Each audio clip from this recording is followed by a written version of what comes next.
Hi, I'm Chelsi Stratton from Chelsi Stratton Designs, and it is week 7 of the Home for the Holidays sampler quilt along, and we have the Mistletoe Bear Paw block 7, that we are going to be taking a closer look at today. And it's a really fun block. This is from the Mistletoe quilt in the Home for the Holidays book as well, just for reference. So let's get started and talk a little bit more about this one.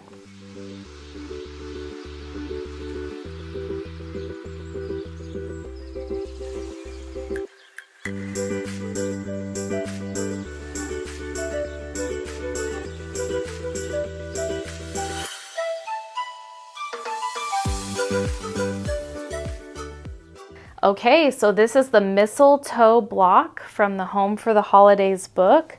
I absolutely love this block. There's a lot of fun things you could do with this, but I opted for an all low volume background like I did in the book. But if you wanted to, you could make these sashing rectangles a different print or color. You could do it red and then maybe do a green border to match the green center square that I added there.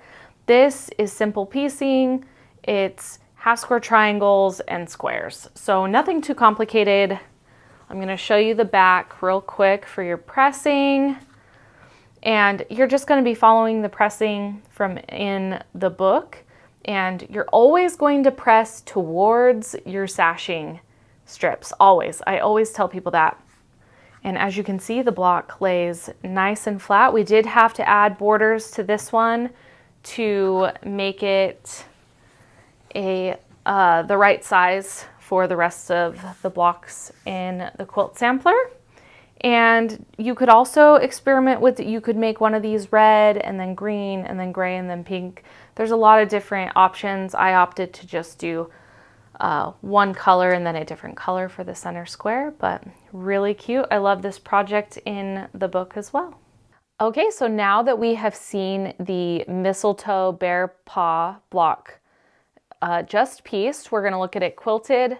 I know I've mentioned this before, but I absolutely love this quilting done on the quilt.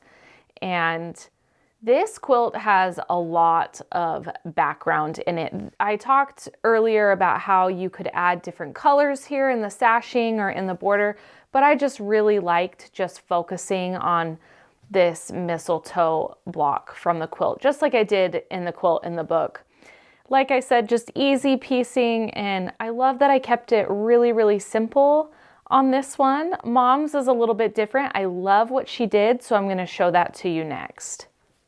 Okay, so here is a look at Mom's Mistletoe Bear Paw block, and what I love that she did is obviously she kept this background, this tone-on-tone background we have for the outside borders of this block, but she used a low volume for the background on the rest of the block. And I thought that that was so cute because Emma Fabrics, we have a lot of different low volumes just like this that play well as a print because they're a little bit, the design is tighter together and it kind of plays as a solid sometimes, which makes it a really fun background. So I love that Mom did that and that she has this really beautiful custom quilting on her block as well. Okay, so I hope that you enjoyed taking a closer look at the Mistletoe Bear Paw block. There was a couple of those additional fabrics needed for this one, so the PDF will be linked below in the description of this video for you to find, and also a link to purchase the Home for the Holidays book as well. If you liked this video, hit the like button, and also if you aren't subscribed, hit the subscribe button. And I hope that you enjoyed this week's block. Thanks so much for stopping by.